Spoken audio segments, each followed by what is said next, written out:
새벽 6시 이웃집에서 걸려온 전화였다. 서연 씨, 지금 댁에 인부들이 와서 벽을 부수고 있어. 별장에 도착한 나는 눈앞의 광경에 할 말을 잃었다. 인부 한 무리가 베란다를 철거하고 있었다. 이게 무슨 일이죠? 현장 반장이 계약서를 보여주었다. 계약자는 내 시어머니였다. 시누이를 위해 확장 공사 중입니다. 아가씨가 곧 결혼하거든요. 나는 말없이 집문서 같은 서류 봉투를 꺼냈다. 1시간 뒤 시어머니가 도착했다. 그리고 내 옆에 서 있는 사람을 보고는 다리에 힘이 풀려 주저앉을 뻔했다.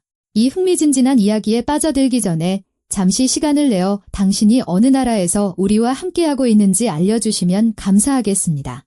지금 누가 저와 함께 이 순간을 나누고 있는지 아는 것은 제게 큰 영광입니다. 그럼 편안하게 이야기를 즐겨주시길 바랍니다. 모든 것은 5년 전 이서연의 할머니 윤혜자 여사님이 돌아가시면서 시작되었다. 춘천에서 43년간 초등학교 교사로 재직했던 분이었다. 할머니는 손녀에게 서울에 있는 방 2개짜리 아파트와 청명호 근처 고요한 호숫가라는 이름의 전원주택 단지에 있는 별장을 남겨주셨다. 담장을 따라 사과나무가 심어져 있고 호수가 한눈에 보이는 1200평의 땅과 17평짜리 튼튼한 집은 서연에게 단순한 부동산 이상의 의미였다. 집안 구석구석에는 여름방학의 추억, 블루베리 파이의 맛, 그리고 저녁이면 베란다에 앉아 모깃불을 피워놓고 나누던 이야기들이 고스란히 배어 있었다. 서연의 아버지는 그녀가 14살 때 돌아가셨다. 그 후로 할머니는 그녀에게 부모의 온기를 대신해 주었다. 어머니는 살아계셨지만 모녀관계는 팔을 뻗으면 닿을 듯한 거리에서 늘 서먹서먹했다. 명절에나 안부 전화를 하고 의례적인 인사를 나누는 게 전부였다. 그 무렵 서연은 김민준과 결혼한 지 1년째였다. 민준은 안산에 있는 대형 온라인 쇼핑몰 물류창고에서 물류관리자로 일하는 착하고 성실한 남자였다. 월급 300만 원 엄청난 액수는 아니었지만 안정적이었다. 무엇보다 민준은 그녀를 진심으로 사랑했고 아꼈으며 모든 면에서 맞춰주려 애썼다. 딱 한 가지 문제가 있었다. 그는 35이 되도록 자기 어머니에게 자니오라는 말을 하는 법을 배우지 못했다. 서연아, 주말에 엄마 아빠 우리 집에 오셔도 괜찮을까? 그는 이미 답을 알면서도 차키를 만지작거리며 조심스럽게 물었다. 물론이죠. 오시라고 하세요. 서연은 그렇게 대답했지만 시어머니가 올 것을 생각하면 속이 답답해졌다. 박정숙 여사는 첫 만남부터 서연을 탐탁지 않게 여겼다. 결혼식 때도 시종일관 시무룩한 표정으로 식탁에 앉아 자기 여동생 박정희에게 남자를 휘어잡고 사는 커리어우먼들에 대해 무언가 셔곤댔다. 며느리가 두랄트랜스라는 물류회사의 재무이사로 일하며 돈을 꽤 잘 번다는 사실은 그녀에게 자랑거리가 아니라 개인적인 모욕으로 다가왔다. 어찌 내 아들이 마치 어녀 사는 사람처럼 아내의 아파트에 산단 말인가. 결혼 5년 동안 서연은 시댁에 적지 않은 돈을 썼다. 구로구에 있는 낡은 빌라를 수리하는데 900만 원, 시아버지 김영철 씨의 수술비로 350만 원, 시누이 김민아에게 빌려준 225만 원은 물론 그 돈을 돌려받으리란 생각은 아무도 하지 않았다. 박정숙 여사는 도움을 당연하게 여기며 제대로 된 감사 인사 한 번 한 적이 없었다. 그러면서도 친척들에게는 며느리가 얼마나 차갑고 계산적인지에 대해 계속해서 떠들고 다녔다. 엄마, 또 왜 그러세요? 민주는 또 한 번의 가족 모임이 끝난 후 힘없이 아내를 변호했다. 서연이가 우리한테 얼마나 잘하는데요? 내가 뭘 어쨌다고 그러니? 시어머니는 금세 서운한 티를 냈다. 난 그냥 가족이란 게 돈만으로 되는 게 아니라고 말하는 것뿐이야. 마음, 온기, 보살핌 같은 게 있어야지. 우리 미나 좀 봐. 걔는 얼마나 마음이 따뜻한 아이니. 누구랑은 다르게. 민준의 27살 여동생 미나는 옷가게에서 월 200만 원 남짓을 벌며 일하고 있었는데 실로 어머니의 사랑을 독차지하는 딸이었다. 철없고 웅석바지에 400명의 SNS 팔로워들을 위해 자기한테 사진을 찍어 올리는 게 유일한 낙이었다. 1년 전 그녀는 기쁜 소식을 알렸다. 모터리스트라는 카센터에서 자동차 정비사로 일하는 남자친구 최우진이 청혼했다는 것이다. 시어머니는 기쁨의 눈물을 흘리며 예비 사위를 껴안고 곧 마당을 뛰어다닐 손주들 이야기를 했다. 문제는 즉시 불거졌다. 신혼부부가 살 집이 없었던 것이다. 우진은 고시원에서 방 한 칸을 얻어 살고 있었고 미나는 부모님의 비좁은 빌라에 얹혀 살고 있었다. 원룸을 구할 돈도 턱없이 부족했다. 그러던 어느 날 박정숙 여사는 부엌에서 여동생 정희와 차를 마시다가 그녀 생각에 아주 기발한 아이디어를 떠올렸다. 그 별장을 우리 것으로 만들면 어떨까? 그녀는 범랑이 벗겨진 컵에 설탕을 저으며 말했다. 거기 장소도 넓잖아. 호숫가의 땅이 1200평이나 되고 경치도 끝내주고 방 2억 개 더 짓고 나면 신혼부부가 살기에 딱이지. 공기도 맑고 물도 가깝고 젊은 부부에겐 이상적인 곳이야. 그래도 그건 서연이 거잖아. 김영철 씨가 식어빠진 동그랑땡을 포크로 찌르며 소심하게 말했다. 그게 뭐 어때서? 시어머니는 손을 내저었다. 우리가 가족인데 내 거가 어디 있어. 다 우리 거지? 설마 핏줄을 길바닥으로 내쫓기야 하겠어. 박정숙 여사는 오래전부터 그 별장을 눈독 들여왔다. 이미 2년 전부터 조심스럽게 떠보기 시작했다. 서연아, 그 집 민준이 이름으로 돌릴 생각은 안 해봤니? 뭐, 가족답게 말이야. 아니면 적어도 가족 공동 명의로라도 해두는 게 어때? 서연이 정중하게 거절하자 시어머니는 잠시 물러섰다. 하지만 호숫가의 1200평 땅에 대한 생각은 그녀의 머릿속을 떠나지 않았다. 사실 아들에 대해서는 크게 신경 쓰지 않았다. 그러다 1년 전 미나가 약혼 소식을 알리자 모든 퍼즐이 맞춰졌다. 모든 것은 내 딸, 내 예쁜 미나를 위해서였다. 지난 여름 서연은 착한 마음에 민준의 가족 모두를 별장으로 초대했다. 혹시 자연 속에서라면 관계가 좀 나아질까 싶어서였다. 시부모님, 미나와 우진, 심지어 이모님인 박정희 씨까지 모두 왔다. 다 같이 삼겹살을 구워 먹고 호수에서 물놀이를 했다.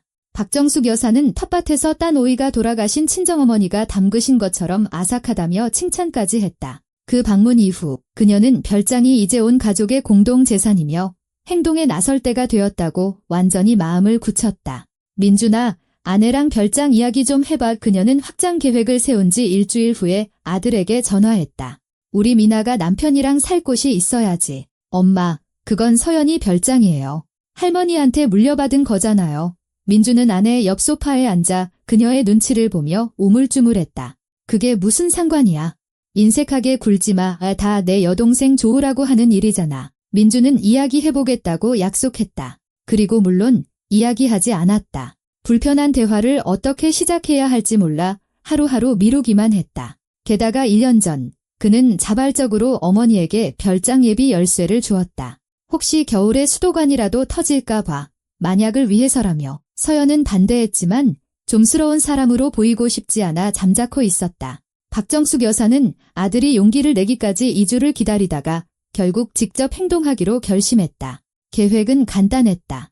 며느리에게 기정사실을 들이밀면 어쩔 수 없이 받아들이리라는 것이었다. 지인을 통해 이철수라는 사람이 이끄는 인테리어 업체를 찾아냈다. 베란다를 철거하고 방 2개를 증축하기로 계약했다. 현장 반장이 서류를 요구하자 그녀는 별장이 아들 소유이며 자신은 어머니로서 모든 권한을 가지고 있다고 자신있게 거짓말을 했다. 건축자재 마트라는 가게에서는 850만 원어치의 자재를 외상으로 주문하며 남편이 내일 와서 결제할 것이라고 말했다. 공사 시작 전날 미나는 자신의 SNS 스토리에 별장 사진과 함께 우리의 미래 보금자리, 곧 큰 변화가 있을 예정지라는 글을 올렸다. 400명의 팔로워들은 일제히 하트를 눌렀고 이모인 박정희 씨는 즉시 모든 친척에게 전화를 돌려 기쁜 소식을 전했다. 그리고 이제 월요일 새벽 6시 서연에게 이웃인 최기철 영감님이 전화를 걸어온 것이었다. 67의 전직 공사 현장 감독인 그는 서연이 담 너머로 딸기를 따러 오던 어린 시절부터 그녀를 알고 지낸 사이였다. 서연 양, 좋은 아침일세. 그의 목소리는 불안해 보였다. 여보게, 지금 댁에 웬 인부들이 와 있어? 벽을 부수고 있다니까. 정말이야. 알고 있는 일인가? 서연은 침대에서 벌떡 일어났다. 잠이 확 달아났다. 최 영감님, 무슨 인부들이요? 전 아무도 부른 적 없어요. 아니, 트럭이 한 대 서 있고 젊은 친구들이 자네 베란다를 해체하고 있다니까. 내가 가서 물어봤더니 박정숙이라는 의뢰인께서 곧 확인하러 오실 겁니다라고 하더군. 대체 어찌 된 일인가? 영감님, 전 아무런 허락도 한 적 없어요. 거보게 노인의 목소리에 쇳소리가 섞였다. 그럴 줄 알았어. 이 고얀 놈들. 이봐, 내 금고에 16구경 엽총이 있네. 지금 당장 꺼내서 저놈들 엉덩이에 한 방씩 박아주면 안산까지 내뺄 걸세. 영감님, 안 돼요. 그러지 마세요. 서연은 펄쩍 뛰었다. 제가 지금 가서 해결할게요. 에이, 쯧, 이웃은 진심으로 아쉬운 듯 혀를 찼다. 내가 금방 정리할 수 있었는데. 알겠네. 기다리고 있겠네. 하지만 혹시 모르니 총은 준비해두겠어. 시어머니, 당연히 그 사람 지실 것이다. 서연은 재빨리 옷을 입고 옷장 선반에서 별장 서류가 든 파일을 꺼냈다. 등기권리증은 늘 그 투명 파일 안에 보관되어 있었다. 계단을 내려가 차로 향하며 그녀는 파출소장 강태식 경위에게 전화를 걸었다. 그는 서연이 어릴 적 젊은 순경으로 청명호 인근 파출소에서 근무하던 시절부터 알던 사이였다. 강 경위님, 안녕하세요. 이른 아침에 죄송합니다. 고요한 호숫가에 있는 제 별장으로 좀 와주실 수 있을까요? 무단 침입과 재물 손괴가 있는 것 같습니다. 서연 씨, 무슨 일입니까? 저도 아직 잘 모르겠어요. 지금 확인하러 가는 중입니다. 파출소장은 40분 안에 도착하겠다고 약속했다. 서연은 마당을 빠져나가며 핸들을 급하게 꺾었다. 6시가 조금 넘은 아침에 서해안 고속도로는 거의 텅 비어 있었다. 드문드문 보이는 화물차들이 물류창고를 향해 느릿느릿 움직였고 버스들은 첫 승객들을 공장으로 실어 나르고 있었다. 그녀는 속도 제한을 무시한 채 손가락이 저릴 정도로 핸들을 꽉 쥐고 달렸다. 머릿속에는 온갖 생각들이 뒤엉켰다. 이웃이 뭔가 착각한 건 아닐까? 다른 박정숙 씨일 수도 있잖아. 서울의 박 씨가 한돌인가? 하지만 그녀는 이미 진실을 알고 있었다. 시어머니는 별장을 공동재산이라고 멋대로 결정하고 막무가내로 밀어붙인 것이다. 고속도로를 빠져나와 청명호로 향하는 길로 접어들며 서연은 속도를 줄였다. 이 길은 좁고 오래된 미루나무들 사이로 구불구불 이어져 있었다. S&T 고요한 호숫가 2km라고 쓰인 햇볕과 비에 바랜 표지판이 스쳐 지나갔다. 이곳의 모든 길모퉁이는 어린 시절부터 익숙했다. 저기는 할머니와 산딸기를 따던 곳, 저쪽은 예전에 우리 집 낡은 프라이드가 빠졌던 도랑. 자신의 별장에 다다랐을 때 서연의 심장이 쿵 하고 내려앉았다. 담장 옆에는 페인트가 벗겨진 건축 마스터라는 글씨가 쓰인 트럭이 서 있었다. 마당에서는 작업복을 입은 인부 4명이 분주하게 움직이고 있었고 베란다는 할머니와 함께 여름 저녁이면 차를 마시고 나무 너머로 호수가 내는 소리를 듣던 바로 그 베란다는 절반쯤 해체되어 있었다. 2년 전 서연이 직접 무릎을 꿇고 씨앗봉지를 들고 가꾸었던 잔디 위로 널빤지들이 어지럽게 널려 있었다. 세상에, 말도 안 돼. 그녀는 차에서 내리며 중얼거렸다. 최기철 영감님은 자기 집 담장에 기대서서 모든 것에 달관한 사람의 표정으로 상황을 지켜보고 있었다. 담장 옆에는 총기 케이스가 세워져 있었다. 내가 아침 7시부터 말했네.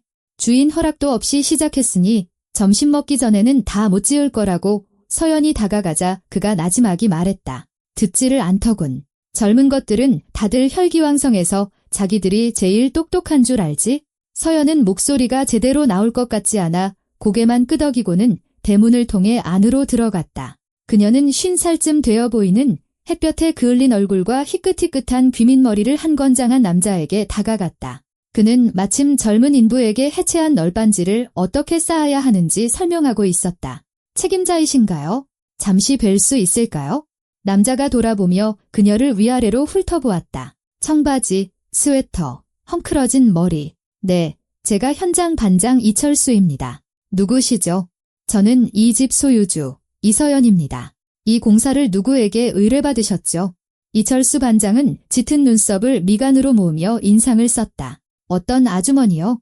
박정숙 씨라고. 자기가 집주인이라고 하더군요. 집주인의 어머니라고 했던가. 9시쯤에 일하는 거 확인하러 오기로 했습니다. 그런데 당신은? 제가 소유주입니다. 유일한 소유주요. 서연은 속이 부글부글 끓었지만 침착하게 말하려고 애썼다. 그분이 이 부동산을 처분할 권리가 있다는 어떤 서류를 보여주셨나요? 현장 반장은 우물쭈물하며 작업용 장갑을 낀 손으로 뒷머리를 극적였다. 딱히 보여준 건 없었습니다. 아들 집이라고 하더군요. 자기는 어머니라고. 무슨 종이 쪼가리 같은 걸 보여주긴 했는데 솔직히 자세히 보진 않았습니다. 점잖아 보이는 분이고 돈도 있어 보여서 거짓말할 거라고는 생각 못했습니다. 서연은 말없이 가방에서 파일을 꺼내 등기권리증을 현장 반장 앞에 펼쳐 보였다. 여기 서류가 있습니다. 이서연, 접니다. 여기 도장 보이시죠? 등기소 직인입니다. 이 별장은 5년 전 할머니가 돌아가신 후 제 명의로 등기되었습니다. 그 여성분은 제 시어머니입니다. 이 집에 대해 아무런 법적 권리가 없어요. 이철수 반장은 서류를 받아 들고 눈 가까이 가져가 도장과 서명을 확인했다. 그러고는 그의 인부들이 계속 널빤지를 쌓고 있는 해체된 베란다를 한 번 보고 다시 서류를 보았다. 그의 얼굴이 길어졌다. 그럼 이게 어떻게 된 거죠? 그는 모자를 벗어 땀으로 축축한 이마를 닦았다. 그분이 우리를 속인 거군요. 우리가 남의 재산을 부수고 있었던 거네요. 현장 반장은 깊은 한숨을 내쉬었다. 세상에, 25년간 이 일을 하면서 별일 다 겪었지만 시어머니가 며느리 별장을 허락도 없이 수리하는 건 정말 상상도 못했네요. 그때 회색 관용차 아반떼 한 대가 마당으로 들어섰다. 차에서 강태식 경위가 내렸다. 20년간의 복무 기간 동안 온갖 인간 군상의 어리석음을 목격한 듯 피곤한 얼굴을 한 제복 차림의 키 큰 남자였다. 안녕하십니까? 이서연 씨. 그가 다가와 모자를 고쳤으며 말했다. 최 영감님, 좋은 아침입니다. 자, 여기서 무슨 일이 벌어지고 있는 겁니까? 서연은 간략하게 상황을 설명했다. 그녀가 별장의 유일한 소유주이며 여기 증거 서류가 있다. 시어머니가 자신의 허락 없이 인테리어 업체를 고용했고 그들이 이미 베란다를 부수고 주택의 내력벽까지 손상시켰다. 공사에 동의한 적도 없고 시어머니의 계획에 대해 전혀 알지 못했다. 강경위는 등기권리증을 꼼꼼히 살피고 서연의 신분증과 대조한 뒤 현장 반장에게 돌아섰다. 공사 관련 서류 있습니까? 계약서, 견적서 같은 거요. 정확히 누가 당신들을 고용했습니까? 이철수 반장은 두 손을 펼쳐 보였다. 박정숙이라는 아주머니가 고용했습니다. 어제 저녁에 계약하고 오늘 아침 일찍 왔죠. 아들 집이라고 자기는 어머니니 괜찮다고 했습니다. 무슨 낡은 종이 쪼가리를 보여주긴 했는데 제가 제대로 확인을 못했습니다. 제 잘못입니다. 인정합니다. 하지만 저희는 범죄자가 아닙니다. 정직하게 일하고 세금도 냅니다. 공사는 지금 당장 중단해야 합니다. 오파출 소장은 반론을 허용하지 않는 어조로 말했다. 연장 챙겨서 철수하십시오. 이건 사유지 무단 침입 및 타인 재물 손괴에 해당합니다. 담장 너머에서 모든 것을 지켜보던 최기철 영감님이 한마디 거들지 않을 수 없었다. 내가 현장 감독으로 40년을 일했어. 황금률이 있지? 서류가 확실하지 않으면 시작도 하지 마라. 안 그러면 이렇게 벽 부수러 왔다가 엉뚱한 벽, 엉뚱한 집, 엉뚱한 주인을 만나서 기술자가 아니라 범법자가 되는 거야? 빌어먹을 그 박정숙이라는 여자. 노인은 집으로 들어가더니 소련 시절에나 썼을 법한 쌍안경과 접이식 의자를 들고 돌아왔다. 극장 특별석에 앉은 것처럼 담장 옆에 자리를 잡고 쌍안경을 눈에 댔다. 영감, 아침 안 먹어요. 창문에서 꽃무늬 몸빼 바지를 입은 그의 아내가 얼굴을 내밀었다. 나중에 순자 엄마. 지금 여기서 엄청난 영화가 상영 중인데 이걸 놓치면 죄악이지. 아직 여주인공이 도착 안 했어. 가장 재미있는 건 이제부터라고. 마치 그의 말에 응답이라도 하듯 낡은 은색 모닝 한 대가 별장으로 다가왔다. 운전석에서 박정숙 여사가 기분 좋은 얼굴로 내렸다. 그녀의 손에는 집에서 만든 전이 담긴 비닐봉지가 들려 있었다. 뒤이어 미나가 우리 보금자리 공사 현장 스토리를 찍을 준비라도 한 듯 휴대폰을 들고 뛰쳐나왔다. 시어머니는 인부들에게 미소를 지으며 갓 만든 음식에 대해 무언가 말하며 활기차게 대문을 통과했다. 그리고 그 자리에 얼어붙었다. 그녀의 얼굴에서 미소가 가면처럼 서서히 벗겨졌고 그 뒤로 드러난 당혹감은 금세 공포로 바뀌었다. 그녀 앞의 광경은 모든 것을 말해주고 있었다. 인부들은 연장을 챙겨 트럭 짐칸에 싣고 있었다. 현관 앞에는 제복을 입은 경찰관이 서서 수첩에 무언가를 적고 있었다. 그 옆에는 서류 파일을 든 서연이 서 있었다. 박정숙 여사는 다리에 힘이 풀렸다. 넘어지지 않으려고 담장을 붙잡았다. 이게 무슨 일이야? 그녀의 목소리가 비명처럼 갈라졌다. 무슨 일인데? 왜 철수하는 거예요? 서연은 어떤 소리침보다도 무서운 정중함으로 차분하게 대답했다. 무슨 일이냐 하면 제가 이 별장의 합법적인 소유주로서 경찰을 불렀습니다. 신원 미상의 인물들이 제 허락 없이 제 사유지에 침입해서 제 집을 부수기 시작했거든요. 경찰은 또 무슨 경찰이야? 시어머니는 공격태세로 전환했다. 이건 우리 가족 별장이야. 공동재산이라고. 우린 가족을 위해서, 우리 미나를 위해서 애쓰고 있는 거야? 걔가 남편이랑 살 집이 없잖아. 강경희가 그녀에게 돌아서며 경찰 신분증을 꺼내 보였다. 선생님, 신분증 좀 보여주시죠. 당신이 박정숙 씨, 이 공사의 의뢰인이십니까? 시어머니는 몸을 떨었지만 가방에서 신분증을 꺼냈다. 네, 맞아요. 그게 뭐 문제라도 되나요? 이건 내 아들, 우리 민준이 별장이에요. 내각의 엄마인데 당연히 권리가 있죠? 부동산 등기부등본에는 강경희가 초등학생에게 설명하듯 참을성 있게 말했다. 유일한 소유주가 한 명 명시되어 있습니다. 이서연 씨, 나드님인 김민준 씨는 이 부동산에 대한 지분이 없습니다. 그가 소유주의 배우자라는 사실이 그나 소유주의 서면 동의 없이는 특히 선생님께 이 부동산을 처분할 권리를 부여하지는 않습니다. 미나는 아직 사태의 심각성을 파악하지 못한 채 어머니에게 달려왔다. 엄마, 무슨 일이야? 왜 인부들이 가? 방 2개 더 짓기로 했잖아. 왜냐하면 이 별장은 내 것이 아니니까 서연이 잘라 말했다. 단 한 번도 내 것이었던 적 없고 앞으로도 그럴 일 없을 거야. 이건 우리 할머니가 유언으로 나에게 남겨주신 거고 내 명의로 되어 있어. 그러니 이 집을 어떻게 할지는 오직 나만이 결정해. 박정숙 여사의 얼굴이 시뻘개졌다. 내가 감히 어떻게 그런 식으로 말을 해. 우리는 가족이야. 한 가족이라고. 나는 내 남편의 어머니야. 내가 너를 우리 집안에 받아들였어. 이웃집에서 최기철 영감님의 목소리가 들려왔다. 어이쿠, 박 여사님, 대체 무슨 짓을 하시는 겁니까? 남의 재산을 부수려고 하다니. 동네 망신이 따로 없구먼. 시어머니가 그를 향해 돌아섰다. 당신은 끼어들지 마세요. 이건 우리 집안일이에요. 집안일이라고요. 노인은 교활하게 눈을 가늘게 떴다. 그런데 등기부등본은 누구 겁니까? 서연 양 거 허락은 누가 해야 합니까? 서연 양이. 그럼 당신은 누구요? 아무것도 아니고 이름도 없는 사람이요. 직설적으로 말해서 미안하지만 당신이 감히 어떻게. 박정숙 여사가 펄펄 뛰었다. 나는 어머니야. 어머니라고. 어머니든 아버지든 교황 성하라고 해도 마찬가지요. 최기철 영감님은 동요하지 않고 대답했다. 소유권 증서 없이는 당신은 여기 불청객일 뿐이요. 그리고 알다시피 부르지 않은 손님은 반갑지 않은 법이지. 그의 아내 순자 씨가 창문에서 거들었다. 시어머니는 입을 열었다가 닫았다가 다시 열었다. 할 말이 없었다. 그녀의 법률 지식과 입담은 이웃집 노인의 내공에 명백히 미치지 못했다.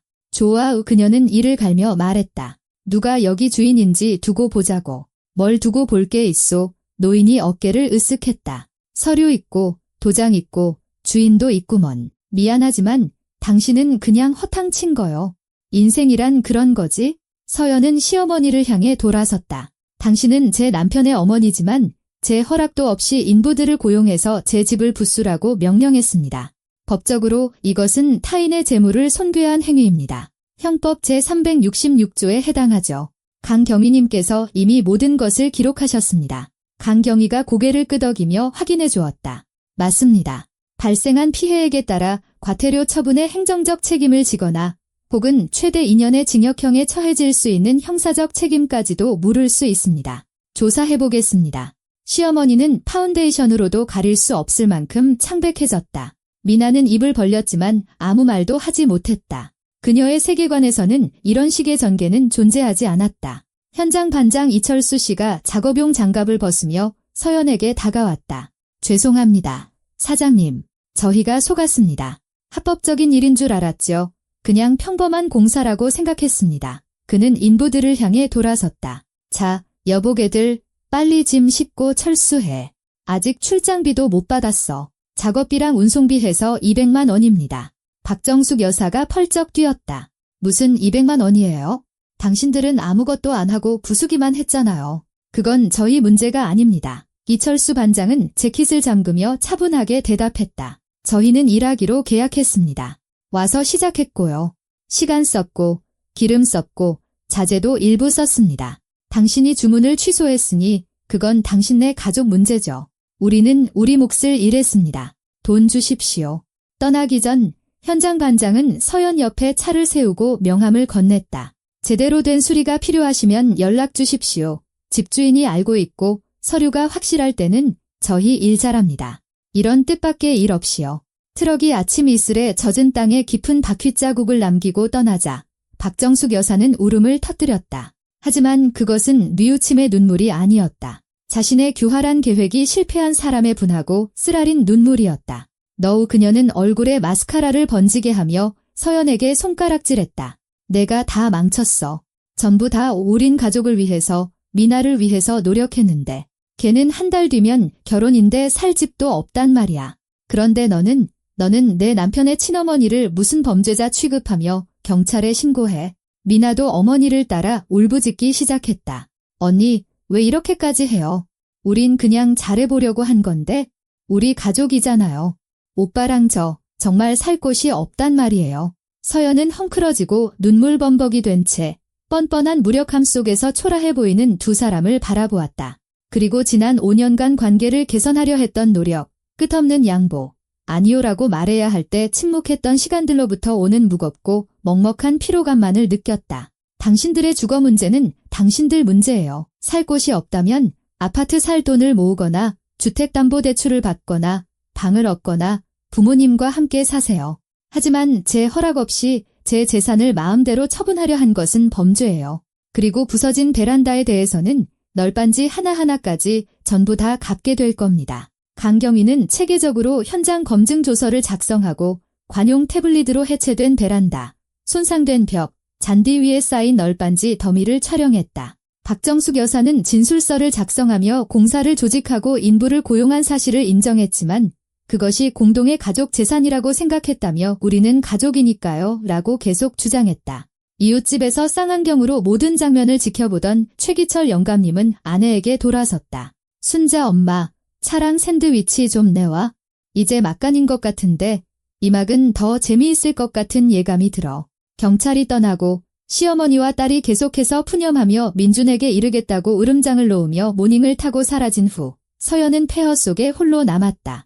현관 계단에 앉아 무릎을 감싸 안았다. 할머니와 차를 마시고 책을 읽고 새벽을 맞이하던 베란다는 널빤지 더미로 변해 있었다. 최기철 영감님이 집 사이의 낮은 울타리를 넘어와 그녀에게 다가왔다. 자, 딸내미, 기운 내 이겨낼 수 있어? 내가 여기서 20년 살았어. 자네 할머니 혜자 어르신도 기억하지? 하늘나라에서 편히 쉬시길. 그분도 오늘 자네를 자랑스러워 하셨을 걸세? 고맙습니다. 영감님. 서연은 힘겹게 미소 지었다. 영감님 전화 아니었으면 뭘 그런 걸 가지고. 이웃 사촌끼리. 그나저나 자네 시어머니. 그는 고개를 저었다. 참 대단한 여자야. 뭐라 할 말이 없네. 하지만 오늘 자네가 제대로 한 방 먹였어. 보기만 해도 속이 시원하더군. 점심 무렵 현장 반장이 전화해서 출장비 200만 원을 상기시켰다. 뒤이어 건축자재 마트에서도 전화가 왔다. 박정숙 여사가 그곳에서 425만 원어치의 자재를 주문하며 남편이 내일 결제할 것이라고 약속했다는 것이었다. 물론 남편은 나타나지 않았고 이제 가게에서는 대금 지불이나 자재 반환을 요구했다. 결국 시어머니는 625만 원의 빚을 지게 된 셈이었다. 아직 산정해야 할 피해액은 포함하지도 않은 금액이었다. 대체 무슨 돈으로 증축 공사를 하려 했는지는 미스터리로 남았다. 저녁에 서연은 집에 앉아 마음을 진정시키고 앞으로의 일을 생각하려 애썼다. 거의 들여다보지 않던 김씨네 가족 단톡방이 생각났다. 호기심에 열어본 그녀는 경악했다. 모든 친척이 이 기쁜 소식을 알고 있었다. 수십 개의 축하 메시지가 와 있었다. 정숙씨 대단하네. 아이들을 위해 애쓰는구나. 미나는 좋은 엄마 둬서 복받았네. 집들이 사진 기대할게. 안산, 수원, 마산 등지에 사는 삼촌, 사촌들이 모두 별장이 김씨 가족 소유이며 박정숙 여사가 그곳을 마음대로 처분할 완전한 권리가 있다고 믿고 있었다.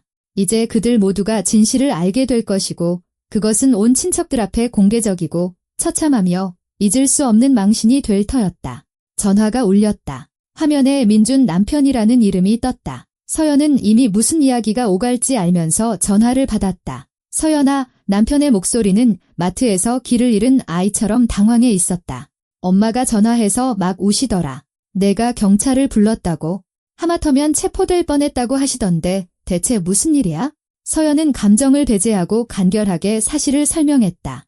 시어머니가 허락 없이 인부들을 고용했고 그들이 베란다를 부쉈으며 경찰이 출동해 조서가 작성되었다. 게다가 인부들에게 200만 원, 자재상에 425만 원의 빚까지 졌다. 민주는 조용히 듣고 있다가 겨우 입을 열었다. 나는 엄마가 그렇게까지 하실 줄은 몰랐어. 별장 얘기도 하고 미나 얘기도 하시긴 했는데 그냥 혼자 꿈꾸시는 줄 알았지? 계획만 세우시는 줄. 민준 씨, 당신 어머니가 내 허락 없이 내 베란다를 부쉈어요. 인부들을 데려오고 돈도 없이 자재를 외상으로 샀어요. 이건 그냥 꿈이 아니라 범죄라고요. 남편은 침묵했다. 그러다 조용히 말했다. 내가 갈게. 가서 얘기 좀 해야겠어? 서연은 전화를 끊고 소파에 몸을 기댔다. 창밖은 어두워지고 있었고 저녁비에 젖은 아스팔트 위로 가로등이 노란 불빛을 던지고 있었다. 1시간 뒤 초인종이 울렸다. 민준이 문 앞에 서 있었다. 아침에 출근할 때 입었던 셔츠 그대로 눈이 충혈되고 지친 모습이었다. 그는 말없이 방으로 들어와 창가 의자에 앉아 깍지 낀 자신의 손을 오랫동안 내려다보았다. 오는 길에 별장에 들렀었어. 마침내 그가 고개를 들지 않은 채 말했다. 엄마가 무슨 짓을 했는지 봤어. 그 베란다 할머니가 정말 좋아하셨는데. 서연은 그에게 차를 타서 테이블에 놓아주었다. 민주는 마치 몸을 녹이려는 듯 두 손으로 컵을 감쌌다. 엄마가 아기가 있어서 그런 건 아니야. 그가 조용히 말을 시작했다. 모두에게 더 좋을 거라고 생각하셨을 거야. 미나를 위해서. 그리고 민준 씨. 서연은 맞은편에 앉아 남편의 눈을 들여다보았다. 내 말 잘 들어요? 당신 어머니는 내 재산을 마음대로 처분할 수 있다고 생각했어요. 우리 공동 재산이 아니라 내 개인 재산을요? 그 별장은 할머니가 유언으로 나에게 남겨주신 거예요. 당신은 법적으로나 도의적으로나 그 집에 아무런 권리가 없어요. 당신 어머니는 더더욱 그렇고요. 그는 컵 속의 차를 계속 들여다보며 고개를 끄덕였다. 당신 어머니는 할머니가 직접 지으신 베란다를 부쉈어요. 서연은 속이 끓어올랐지만 침착하게 말하려 애쓰며 말을 이었다. 인부들을 고용하고 돈도 없이 자재를 외상으로 주문하고 인터넷에는 마치 자기 공적인 양 떠벌렸어요. 그리고 내가 내 재산을 지키러 갔을 때 내가 모든 걸 망쳤다고 소리쳤어요. 사과도 잘못 인정도 없이 오히려 나를 비난했다고요. 민준이 고개를 들었다. 그의 눈에는 서연의 가슴이 저릴 만큼 깊은 슬픔이 담겨 있었다. 나도 다 이해해요. 당신 어머니잖아요. 하지만 이제 당신은 어느 편에 설지 선택해야 해요. 나와 함께 하든가 아니면 당신 어머니와 함께 하든가. 중간은 없어요. 방 안에는 벽시계의 째깍거리는 소리만이 들리는 긴 침묵이 흘렀다. 마침내 민준이 입을 열었다. 당신이랑 함께 할게. 당연히 당신이랑 함께 해야지. 엄마가 완전히 잘못하셨어. 내가 그렇게 말씀드릴 거야. 꼭. 다음 날 아침 서연은 우랄엑스퍼트라는 감정평가 회사의 감정인을 불렀다. 안경을 쓴 젊은 전문가가 태블릿과 줄자를 들고 와서 능숙하게 파손 부위를 살피고 여러 각도에서 수십 장의 사진을 찍으며 오랫동안 무언가를 기록했다. 베란다 면적이 18제곱미터군요. 그가 기초를 재며 확인했다. 내력벽이 여기랑 여기가 손상됐고 잔디는 40제곱미터 정도 훼손됐네요. 배관도 건드렸고 베란다에 전선이 있었어요. 서연이 대답했다. 지금은 전선이 그냥 매달려 있어요. 사흘 뒤 회사 로고가 찍힌 공식 감정평가서가 도착했다. 피해액은 총 1,700만 원으로 산정되었다. 베란다 복구, 내력벽 수리, 새 잔디 식재, 전기 공사까지 모든 항목이 상세히 기재되어 있었다. 서연은 예전에 회사 일로 함께 일했던 박지영 변호사에게 전화를 걸었다. 사안이 명백하군요. 박 변호사는 야은 태안경 너머로 서류를 검토하며 말했다. 자발적으로 피해를 배상하라는 요구가 담긴 내용 증명을 먼저 보냅시다. 기한은 14일로 하고요. 답이 없거나 거절하면 소송으로 가는 겁니다. 거기다 인부들을 속인 것에 대해서도 문제 삼을 수 있어요. 가짜 서류 같은 걸 보여줬다고 했죠. 내용 증명은 배달 증명 우편으로 발송되었다. 그리고 그때부터 시작이었다. 첫 번째 전화는 시아버지에게서 걸려왔다. 박정숙 여사가 우편물을 받은 바로 그날 저녁이었다. 김영철 씨는 수화기 너머로 죄지은 듯 헛기침을 하며 조용히 말했다. 서연아, 그 어떻게 가족끼리 해결할 방법이 없겠니? 1,700만 원은 우리에게 너무 큰 돈이다. 우리가 어디서 그런 돈을 구하겠니? 아버님, 서연은 평정심을 유지하려 애썼다. 아버님 사정은 이해하지만 저에게도 그 돈이 적은 돈은 아니에요. 그리고 아버님 아내분이 제 재산을 부쉈어요. 제가 아버님 댁에 가서 벽을 부순 게 아니잖아요. 노인은 깊은 한숨을 내쉬었다. 나도 안다. 내가 그 사람한테 말했어. 여보, 그러지 말지 하고. 근데 한 번 뭘 하겠다고 마음먹으면 고집이 황소 같아서 뒤이어 중화기가 동원되었다. 이모인 박정희 씨가 저녁 동안 3번이나 전화를 걸어왔다. 처음에는 사정을 봐서 정숙 씨를 용서해달라고 설득했다. 아기가 있어서 그런 게 아니라 다 아이들을 위해서 그런 것이라며, 그 다음에는 어떻게 가족을 법정에 세울 수 있냐며 부끄럽지 않냐고 몰아세웠다. 사람들이 뭐라고 하겠냐는 것이었다. 마지막에는 협박으로 넘어갔다. 온 친척이 너희에게서 등을 돌릴 것이다. 외톨이가 될 것이다. 등을 돌리라고 하세요. 서연은 차분하게 대답했다. 도둑질을 옹호하는 친척은 저도 필요 없어요. 미나는 SNS에서 여론전을 펼쳤다. 물론 직접적으로는 아니었지만 충분히 투명하게. 어떤 사람들은 가족의 가치보다 돈을 더 중요하게 생각한다. 어떻게 그렇게 무정하고 탐욕스러울 수 있을까? 그들에게 가족은 아무 의미도 없는 것 같다. 그녀의 400명 팔로워들은 일제히 하트를 누르고 지지의 댓글을 달았다. 시어머니는 하루에 5번씩 민준에게 전화를 걸어 수화기에 대고 울부짖었다. 그 애가 우릴 거리에 나앉게 할 거야. 우리가 길바닥에 나앉게 될 거라고. 내가 어디서 그런 큰 돈을 구해? 어떻게 자기 남편의 어머니한테 이럴 수가 있어? 민준은 짧게 대답했다. 엄마가 잘못하신 거예요. 허락을 구했어야죠. 며칠 후 서연은 호기심에 김씨네 가족 단톡방에 다시 들어가 보았다. 그곳에서는 다큐멘터리 시리즈에나 나올 법한 광경이 펼쳐지고 있었다. 그날 아침까지만 해도 방은 축하 메시지로 가득했다. 대단해요. 미나네 집 넓혀주는군요. 정숙 씨는 정말 추진력이 대단해. 집들이는 언제 할 거야? 점심때쯤에는 수상한 침묵이 흘렀다. 누군가 경찰 이야기를 흘린 모양이었다. 저녁에는 소심한 질문들이 올라왔다. 언니, 파출소장 왔었다는 게 무슨 얘기야? 그 별장 언니 거 아니라는 게 사실이야. 밤이 되자 박정숙 여사는 단톡방을 나갔다. 다음 날 아침, 미나는 우리의 미래 보금자리에 관한 모든 스토리를 삭제했다. 점심 무렵 이모가 대문자로 글을 올렸다. 나는 아무에게도 아무 말 안 했어. 다 안산 사는 나타샤가 입방정 떤 거야. 이것 좀 봐. 서연이 민준에게 대화 내용을 보여주었다. 당신이 좋아하는 가족 단톡방이야. 민준은 읽고 나서 고개를 저었다. 완전 서커스네. 내가 5년 동안 그게 서커스라고 말했잖아요. 이제 직접 확인했네요. 14일이 지났다. 내용 증명에 대한 공식적인 답변은 없었지만 민준을 통해 메시지가 전달되었다. 돈이 없다. 구할 데가 없다. 서연이가 사정을 좀 봐줬으면 좋겠다. 사정 봐줄 생각 없어요. 서연은 잘라 말했다. 소송으로 가요. 그러자 박정숙 여사는 미친 듯이 돈을 구하러 다니기 시작했다. 가장 먼저 금부치를 모두 모았다. 목걸이, 귀걸이, 결혼반지를 전당포에 맡겼다. 200만 원을 손에 쥐었다. 그 다음에는 친척들에게 손을 벌렸다. 여동생 정희는 100만 원을 빌려주며 꼭 갚으라고 신신당부했다. 안산 사는 사촌 오빠가 75만 원을, 마산 사는 육촌 오빠가 겨우 50만 원을 내주었다. 김영철 씨는 직장에서 가부를 받았다. 박정숙 여사가 20년간 자랑스러워했던 낡은 밍크 코트를 팔았다. 특별한 날을 위해 아껴두었던 체코산 그릇 세트는 헐값에 넘어갔다. 심지어 벽에 걸린 양탄자까지 떼어 중고상에게 15만 원에 넘겼다. 정확히 30일 후 서연의 계좌로 돈이 입금되었다. 1,700만 원 송금이는 김영철. 아무런 설명도 사과도 없이 그저 돈만 들어왔다. 하지만 미나의 상황은 최악으로 치달았다. 우진은 공짜 집이 생기지 않을 거라는 사실을 알게 되자 갑자기 식어버렸다. 처음에는 전화가 뜸해지더니 약속을 취소하기 시작했고 한 달 뒤에는 직설적으로 말했다.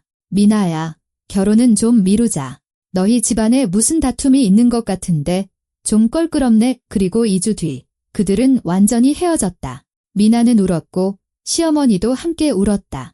물론 모든 잘못은 서연에게 돌려졌다. 서연은 별장 열쇠를 즉시 회수했고 새로운 열쇠는 누구에게도 주지 않았다. 별장에 가고 싶으면 같이 가요. 그녀는 민준에게 말했다. 하지만 열쇠는 나만 가지고 있을 거예요. 이해해. 남편이 고개를 끄덕였다. 잘하는 거야? 시부모님과의 관계는 차가워졌다. 가족 명절에는 만났지만 대화는 형식적인 최소한의 수준으로 줄었다. 서연은 경제적 지원을 완전히 끊었다. 돈이 들어온 지 일주일 후 서연은 복구 공사를 논의하기 위해 인부들을 만나러 별장에 갔다. 최기철 영감님은 그녀의 차를 보자마자 자기 집 담장 너머에서 손을 흔들었다. 어이, 서연 양, 차 한잔하고 가게 할 얘기가 있어? 그녀는 이웃집으로 들어갔다. 아늑한 부엌에서는 배추전 냄새가 났다. 순자 씨가 부엌에서 분주하게 움직이고 있었다. 최기철 영감님은 손님을 식탁에 앉히고 뚱뚱한 주전자에서 차를 따라주었다. 이것 보게 그가 식탁보 밑에서 봉투를 꺼내며 말했다. 여기 순자 엄마랑 내가 상의해서 복구 비용에 좀 보태려고 모았네. 150만 원이야. 큰 돈은 아니지만 그래도 도움이 될 걸세. 영감님, 왜 이러세요? 서연은 봉투를 밀어냈다. 이러지 마세요. 저 돈 있어요. 시어머니가 갚았잖아요. 갚은 건 알지? 하지만 아직 할 일이 많을 거 아니야? 내가 잘 알지? 받으라니까. 아니에요. 정말 받을 수 없어요. 노인은 눈살을 찌푸리며 팔짱을 꼈다. 서연 양, 받고 다투지 말게. 안 그러면 내가 서운해서 자네랑 싸울지도 몰라. 이 나이에 이웃이랑 다투고 싶지 않네? 순자 엄마, 이 애한테 한마디 해줘. 받아요. 아가씨 부엌에 있던 순자 씨가 미소 지었다. 안 그러면 이 영감 안 물러설 거예요. 황소고집이라 40년 같이 살아봐서 알아요.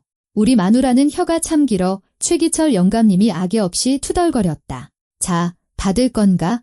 서연은 이 두 사람, 사실상 남이나 다름없지만 자신의 어려움에 이렇게까지 마음을 써주는 이들을 바라보았다. 그리고 갑자기 눈시울이 뜨거워지는 것을 느꼈다. 고맙습니다. 그녀는 봉투를 받으며 조용히 말했다. 꼭 갚을게요. 아니야, 갚을 필요 없어. 우리 마음이야. 좋은 이웃으로 지내는 갑이라고. 그가 윙크했다. 그리고 내가 자네 어릴 때부터 봤잖아. 담 너머로 딸기 따러 오던 꼬마였지? 젊은 세대에 대한 투자라고 생각하게. 자, 울지 말고. 그보다 수리 이야기나 하자고. 내가 아는 사람들이 좀 있는데 솜씨가 아주 좋아. 원하면 데려와서 보게 할 수 있어?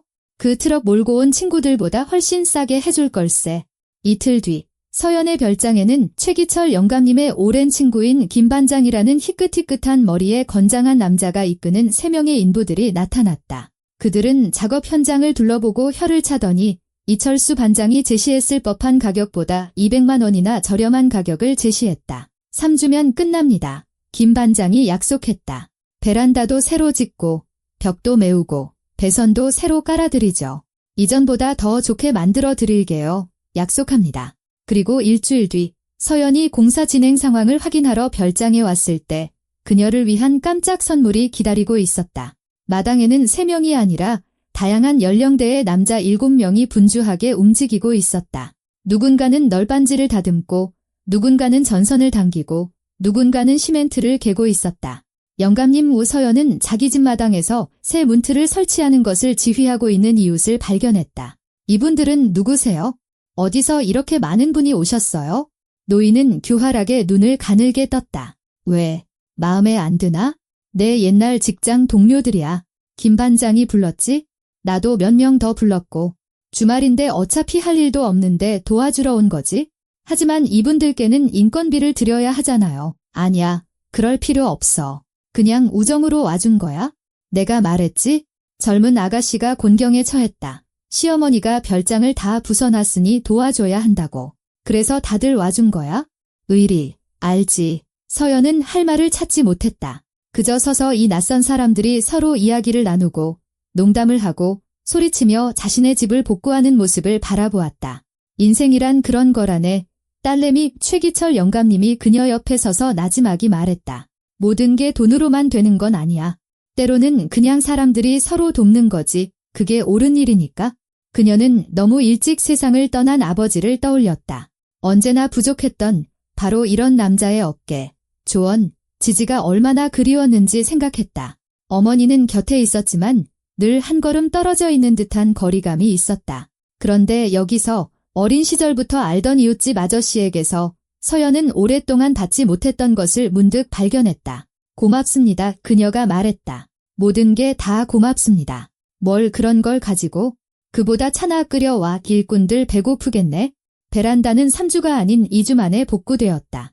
심지어 이전보다 더 좋아졌다. 단열재를 넣고 낡은 창틀 대신 이중창을 달고 새 배선과 아름다운 낙엽송 난간까지 설치했다. 잔디도 새로 심었고 여름 중반이 되자 싱그러운 풀로 푸르게 뒤덮였다. 그 기억에 남는 아침으로부터 반년이 지났다. 삶은 익숙한 궤도로 돌아왔다. 서연은 계속해서 재무이사로 일했고 민준도 물류창고에 남았다. 부부 사이는 오히려 더 단단해졌다. 위기가 그들의 관계를 시험하고 강하게 만든 것이다. 시부모님은 천천히 빚더미에서 벗어나고 있었다. 김영철 씨는 부업을 구해 저녁마다 개인주택의 전기 수리를 했다. 박정숙 여사는 12년 만에 처음으로 일을 시작해 동네 병원의 청소부로 취직했다. 미나는 여전히 부모님과 비좁은 빌라에서 살며 같은 가게에서 일하고 팔로워들을 위해 블로그를 운영했다. 화려한 삶에 대한 스토리는 뜸해졌다. 아마도 삶에서 아름다움이 줄어든 탓이리라. 모든 것이 지나간 어느 여름 저녁, 서연의 별장에 사람들이 모였다. 최기철 영감님 내외, 김반장 부부, 다른 이웃 2명, 그리고 심지어 근무를 마치고 잠시 들른 강경희까지 사과나무 아래 마당에 상을 차렸다. 그릴 위에서는 갈비가 지글거렸고 샐러드는 그릇 안에서 반짝였으며 중앙에는 최기철 영감님이 직접 자기 포도로 담근 수제 와인 병들이 놓여 있었다. 자, 집주인을 위해 건배합시다. 노인이 잔을 들었다. 서연 양을 위해, 그녀의 인내심과 포기하지 않은 용기를 위해 모두가 잔을 비우고 만족스러운 탄성을 질렀다. 와인 맛이 아주 좋네요. 영감님. 강경희가 잔을 빛에 비춰보며 칭찬했다. 내 솜씨지. 이사벨라 품종 포도인데 내가 직접 키우고 직접 으깨고 직접 숙성시킨 거요. 돌아가신 우리 아버지 비법 그대로지. 하늘나라에서 편히 쉬시길. 언제 한번 가르쳐 주십시오. 가르칠 게 뭐 있나? 포도를 제때 따는 게 중요해. 너무 이르지도 늦지도 않게. 그리고 설탕을 아끼지 말아야지. 그래야 도수도 나오고 맛도 나는 거야. 남편 옆에 앉아있던 순자 씨가 그의 팔꿈치를 툭 쳤다. 영감, 와인 얘기는 그만하고 당신이 트랙터로 그 모닝 끌었던 얘기나 해줘요. 무슨 모닝이요? 김 반장이 관심을 보였다. 아, 내 차, 그게 도랑으로 굴러떨어져서 트랙터로 끌어내야 했지. 순자 씨가 킥킥거렸다. 내가 굴러떨어진 게 아니라 제가 혼자 간 거야. 최기철 영감님이 발끈했다. 사이드 브레이크가 고장 났다고. 말하자면 나는 기술 발전의 희생양인 셈이지. 모두가 웃음을 터뜨렸다. 관심의 중심이 된 노인은 만족스러운 듯 하나같이 웃긴 자신의 인생 에피소드들을 풀어놓기 시작했다. 공사장에서 크레인이 컨테이너 사무실을 공사장 구덩이로 떨어뜨린 이야기. 인부들이 실수로 연장 상자를 벽 안에 넣고 미장해버린 이야기. 한 번은 시멘트와 석고를 착각해서 밤새 부은 기초가 아침에 가루가 되어버린 이야기까지. 저 영감은 입에 모터가 달렸어. 이순자 씨가 악의 없이 말했다. 수십 년째 저런 허풍을 떠는데 매번 새로운 얘기가 나온다니까? 내가 뭘, 다 사실을 말하는 건데 남편이 서운한 척했다. 정말 있었던 일이라고. 네, 타이가에서 맨손으로 곰도 잡으셨죠. 곰이 아니라 오솔이었어. 그리고 맨손이 아니라 삽으로 잡았지? 서연양, 자네는 기억하지? 내가 얘기해줬잖아. 기억나요? 영감님. 이 서연이 미소 지었다. 그런데 지난번에는 여우라고 하셨는데요. 여우였을지도 모르지. 노인이 뒷머리를 극적였다. 어두워서 잘 못 봤거든. 다시 웃음소리가 터지고 잔부딪히는 소리, 즐거운 목소리들이 울려 퍼졌다. 청명호는 저무는 햇살에 반짝였다. 사과나무는 잎사귀를 살랑였고 세상은 올바르고 선하며 공정한 것처럼 보였다. 서연은 이 사람들, 이웃들과 그냥 도와주러 온 거의 낯선 아저씨들을 보며 인생이 때로는 얼마나 이상하게 흘러가는지에 대해 생각했다. 핏줄은 배신하고 속일 수 있지만 전혀 모르는 사람들이 힘든 순간에 손을 내밀어 줄 수 있다. 최기철 영감님은 그녀의 시선을 느끼고 윙크했다. 그 단순한 몸짓에는 너무나 많은 온기와 이해가 담겨 있어 서연은 다시 눈시울이 뜨거워졌다. 손님들이 돌아가기 시작할 때 그녀는 이웃에게 다가갔다. 그는 김반장 부부를 배웅하며 대문 옆에 서 있었다. 영감님, 서연이 말했다. 제가 그러니까 모든 것에 감사드려요. 그녀는 어린 시절 아버지를 껴안았던 것처럼 그를 꼭 껴안았다. 노인은 어색하게 그녀의 등을 토닥였다. 뭘, 딸내미, 우리가 남이가? 정말 아버지 같으세요. 정말로요? 최기철 영감님은 잠시 침묵하다가 나지막이 대답했다. 그렇다면야, 나야 좋지. 내겐 딸이 없었거든. 망나니 같은 아들 녀석들 뿐이지. 자네는 착한 아이야. 늘 그랬어. 자네 할머니 혜자 어르신도 자네를 자랑스러워했을 거야. 두 사람은 호수 너머로 지는 노을을 바라보며 말없이 서 있었다. 그러다 노인이 손뼉을 쳤다. 자, 그만 훌쩍거리고 가세, 아직 와인이 남았어. 좋은 걸 썩힐 수는 없지? 어떤 사람들은 말한다. 가족은 신성한 것이니 어떤 잘못도 용서해야 한다. 하지만 서연은 이제 확실히 알았다. 가족이란 당신을 존중하고 지지해주는 사람들이다. 혈연 관계를 방패 삼아 거짓말하고 당신의 벽을 부수는 사람들은 그저 인연이 닿지 않았으면 좋았을 사람들일 뿐이고 그들과는 필요한 만큼만 교류하면 된다. 그리고 그녀는 진짜 가족이 가장 예상치 못한 곳에서 발견될 수 있다는 것도 알았다. 때로는 당신을 어린 소녀 시절부터 알던 이웃일 수도 있고 때로는 배추전을 부치는 그의 아내일 수도 있으며 때로는 주말에 그냥 도와주러 온 낯선 아저씨들일 수도 있다. 그게 옳은 일이니까. 별장은 온전하고 베란다는 서 있으며 호수는 나무 너머로 빛나고 있다. 그리고 할머니 윤혜자 여사님은 아마도 저 위 어딘가에서 이 모든 것을 내려다보며 미소 짓고 계실 것이다.